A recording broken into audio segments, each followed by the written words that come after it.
The next program on today's schedule is Dars Hadith. You're watching MTA.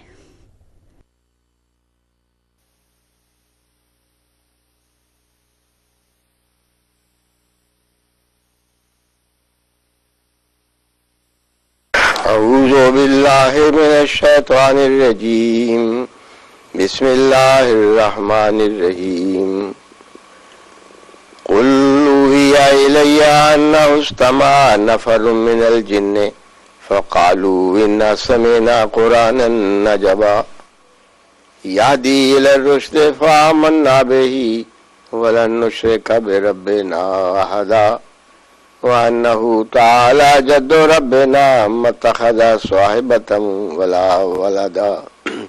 سورة الجن.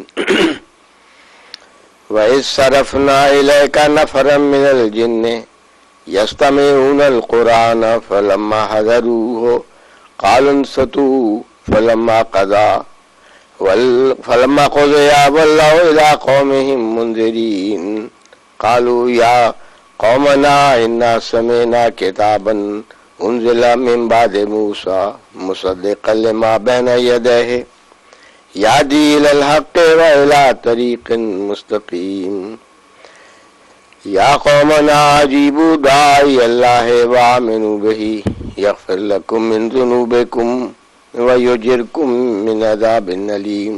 سورة الأحقاف. اللهم صل على محمد وآل محمد كما صليت على إبراهيم وآل إبراهيم إنك حميد مجيد. اللهم بارك على محمد وآل محمد كما باركت على إبراهيم وآل إبراهيم إنك حميد مجيد. عن عبد الله بن عمرو بن غيلان الثقفي أنه قال لابن مسعود رضي الله عنه حدثت أنك كنت مع رسول الله صلى الله عليه وسلم ليلة وفد الجن. قال أجل. قال فكيف كان؟ فذكر الحديث كله وذكر أن النبي صلى الله عليه وسلم خط عليه خطا وقال لا تبرح منها حتى إذا كان قريبا من الصبح أتاني النبي صلى الله عليه وسلم فقال نمت؟ فقلت لا والله ولقد هممت مرانا أن أستغيث بالناس حتى سمعتك تقرأهم بعصاك تقول اجلسوا. آج کے درس میں حضور صلی اللہ علیہ وآلہ وسلم کی سیرت طیبہ اور تاریخ مکہ کا ایک ایسا واقعہ بلکہ واقعات کا ایک ایسا تسلسل کا ذکر ہوگا جو بالعموم اسلامی تاریخ میں زیادہ زور کے ساتھ زیادہ وضاحت کے ساتھ سامنے نہیں آیا، اور اندازہ ہے کہ غالباً 90% احباب جماعت بھی اس سے ناواقف ہوں گے۔ وہ واقعہ ہے یا واقعات کا وہ سلسلہ ہے جو مکے میں شروع ہوا اور مدینے میں بھی جاری رہا۔ وہ ایک غیر معروف واقعات کا سلسلہ ہے جس کا تعلق اس بات سے ہے کہ اسلام کی تعلیم اور تبلیغ مکے اور مدینے اور عرب تک محدود نہیں رہی۔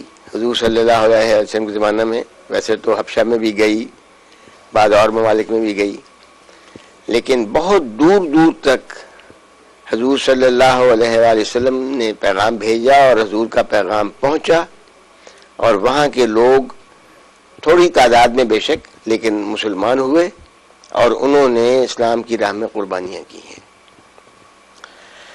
اس ضمن میں جو قرآن شریف میں اس کے متعلق اشارے ہیں اور احادیث میں ان کے لیے جن کا ذکر ہے، ان کے لیے جن کا لفظ استعمال کیا گیا ہے۔ اب جن کا لفظ ایک عام معروف معنوں میں استعمال ہوتا ہے، فولکلور میں، کہانیوں میں، قصوں میں، داستانوں میں، ایک ایسی مخلوق کے لیے جو غیر مرئی ہے اور اس قسم کی حرکات کرتی ہے جو بعض دفعہ انسانوں کے لیے تکلیف دہ بھی ہوتی ہیں۔ اور کہا جاتا ہے کہ گویا وہ جن سر پر چڑھ جاتے ہیں یا تکالیف پہنچاتے ہیں یا بیماریوں کا باعث ہوتے ہیں. لیکن جن کا لفظ ان معروف معنوں کی وجہ سے جو اصل اس کی حقیقی معنی ہے، جن معنوں میں اس کا ذکر قرآن شریف اور احادیث میں ہے، اس سے پھر صرف نظر ہو گیا ہے. جن کا لفظ مخفی چیز کو کہتے ہیں، جنتن کہتے ہیں اس باغ کو جو پتوں سے اور درختوں سے ڈھکا ہوا ہو، اور اتنا ڈھکا ہوا ہو کہ جس طرح اندھیرا ہو جائے اس میں اور روشنی نظر نہ آئے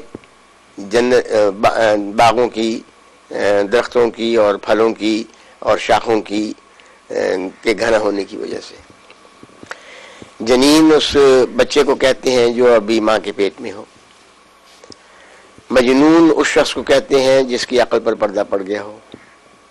تو چھپنے کے معنی، پردہ پڑنے کے معنی اس لفظ میں پائے جاتے ہیں. اور جن ان لوگوں کو بھی کہتے ہیں جو دور ملک سے آئے ہوں، جن سے ملک والے واقف نہ ہوں، یا بہت بڑے لوگ اپنے آپ ہوں یا اپنے آپ کو بہت بڑا سمجھتے ہوں اور اس وجہ سے وہ عوام الناس سے ملنا پسند نہ کرتے ہوں.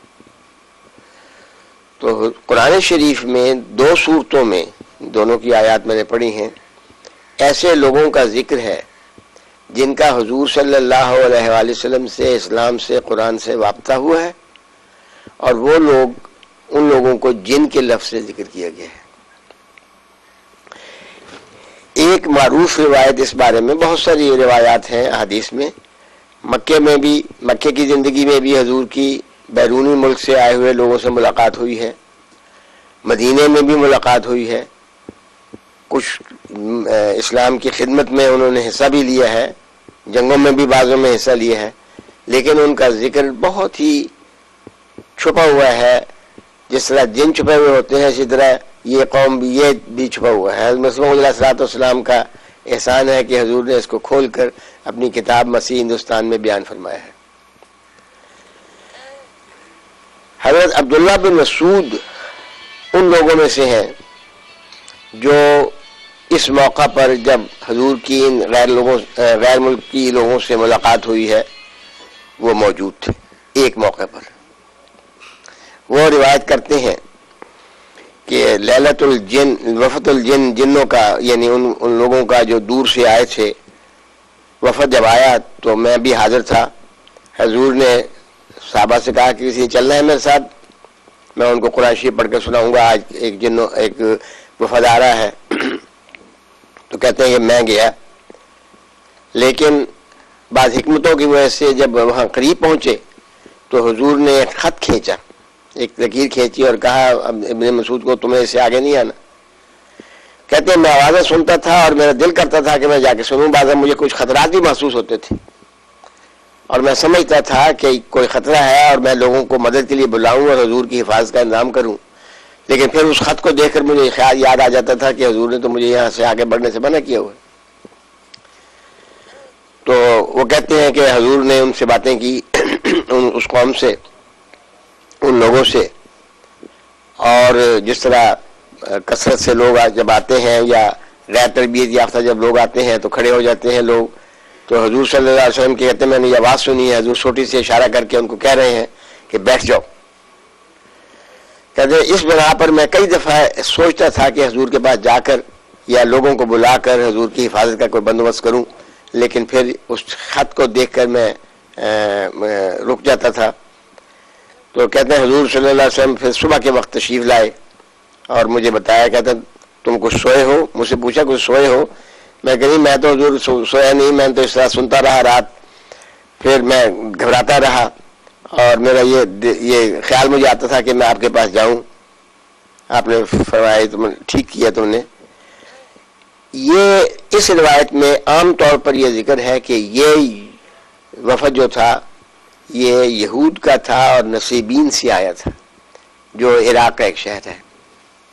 لیکن یہ یاد رکھنا چاہیے، پرانی تاریخ سے معلوم ہوتا ہے کہ افغانستان میں جو لوگ یہودی تھے، بنی اسرائیلی تھے، ان کا ایک طرح نصیبین سے مرکز کے طور پر کا تعلق تھا. بعض روایات میں نینوا کا لفظ بھی آتا ہے، کیونکہ مختلف وفد مختلف موقعوں پر آتے رہے ہیں حضور کے پاس غیر ملکوں کے. تو یہ تاریخ کا جو پہلو ہے یہ بہت ہی چھپا ہوا ہے، اور مکے اور مدینے اور حبشے تک محدود نہیں تھی اسلام کی تبلیغ، بلکہ حضور صلی اللہ علیہ وسلم کے زمانہ میں افغانستان تک ہندوستان تبلیغ پہنچ چکی تھی، بلکہ ہندوستان کا ذکر بھی مل جاتا ہے.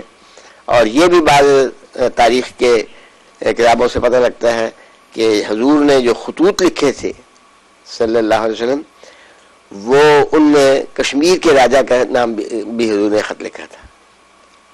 وہ خط پھر وہاں کے مقامی لوگوں نے دشمنی کی وجہ سے وولر کی جھیل میں ڈبو دیا. مسلمانوں کو جب غلبہ ملا تو پھر انہوں نے اس جگہ پر، اس کونے پر ایک نشان بھی بنایا کہ یہاں وہ خط ڈبویا گیا تھا. تو جنوں کے نام سے یا جن کی اصطلاح کا استعمال کر کے وہ لوگ جو مختلف ممالک میں، دور کے ممالک میں مسلمان ہوئے تھے اور جن کا تعلق زیادہ تر بنی اسرائیل سے تھا، پھر وہ مسلمان ہوئے کیونکہ ان کے کتابوں میں پیشگوئیاں موجود تھیں. ان کا ذکر ڈھکے چھپے الفاظ میں مل جاتا ہے تاریخ میں اور احادیث کی روایات میں، اور قرآن شریف کی جس طرح کہ میں نے کہا ہے 2 صورتوں میں بھی اس کا ذکر ہے. مدینے میں بھی حضور کی جب ملاقات ہوئی تو ایک ملاقات میں حضرت زبیر بھی شامل تھے. بہرحال یہ ایک تاریخ کا ایک ایسا پہلو ہے جو ابھی مزید قابل تحقیق ہے، اور اس کے متعلق اللہ تعالیٰ رستے کھولے تو انشاءاللہ تعالیٰ افغانستان سے بھی اور دوسرے مقامات سے بھی اس کی تفصیلات ملتی چلی جائیں گی. جیسا کہ میں نے کہا، حضرت مسیح موعود علیہ الصلوۃ والسلام نے بھی اس مضمون کو بھی بیان فرمایا ہے.